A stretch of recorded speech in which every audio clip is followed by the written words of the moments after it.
বর্তমান সরকারের আমলে জুলাই গণহত্যার বিচার শেষ করা হবে বলে জানিয়েছেন আইন উপদেষ্টা ডক্টর আসিফ নজরুল। আর জুলাই শহীদদের আত্মত্যাগে জাতি স্বৈরাচার মুক্ত দেশ পেয়েছে বলে মন্তব্য করেছেন পরিবেশ উপদেষ্টা সৈয়দা রেজওয়ানা হাসান। বিকেলে নারায়ণগঞ্জে দেশের প্রথম জুলাই শহীদ স্মৃতিস্তম্ভ উদ্বোধন অনুষ্ঠানে তারা এসব কথা বলেন। আজমির ইসলামের প্রতিবেদন, জানাচ্ছেন আফরিন পপি।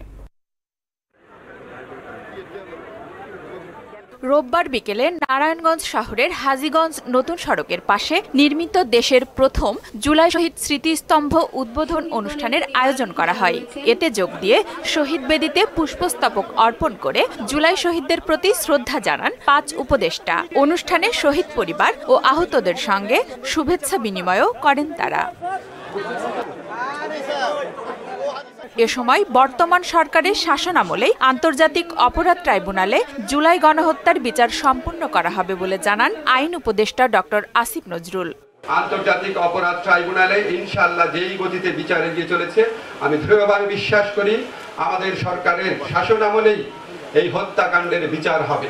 জুলাই শহীদদের আত্মত্যাগের মধ্য দিয়েই বাংলাদেশ স্বৈরাচার মুক্ত হয়েছে মন্তব্য করে স্বৈরাচারের দোসরদেরও বিচার নিশ্চিতের আশ্বাস দেন পরিবেশ উপদেষ্টা সৈয়দা রেজওয়ানা হাসান। তাদের জন্যই আজকে আমরা স্বৈরাচার মুক্ত একটি বাংলাদেশে দাঁড়িয়ে কথা বলছি।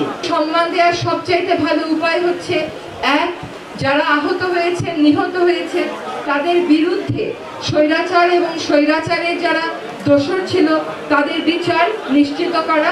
অনুষ্ঠানে ইতিহাসের সাক্ষী করতে গণভবনকে ফ্যাসিবাদ বিরোধী জাদুঘর বানানোর কাজ চলছে বলে জানালেন গৃহায়ন ও গণপূর্ত উপদেষ্টা আদিলুর রহমান খান। স্বৈরাচারের ঠিকানা, আমরা ওই ঠিকানাকে সংরক্ষণ করতে চাই, দেখাতে চাই যেখানে এই ফ্যাসিবাদ কিভাবে মানুষকে অত্যাচার করত, কিভাবে তাদের বিভিন্ন রকম পরিকল্পনা ছিল, সেটা বাংলাদেশের মানুষ এসে দেখবে। শিক্ষা উপদেষ্টা অধ্যাপক ডক্টর চৌধুরী রফিকুল আবরার ও জ্বালানি উপদেষ্টা মোহাম্মদ ফাউজুল কবির খান এ সময় উপস্থিত ছিলেন। আফরিন পপি, মোহনা সংবাদ।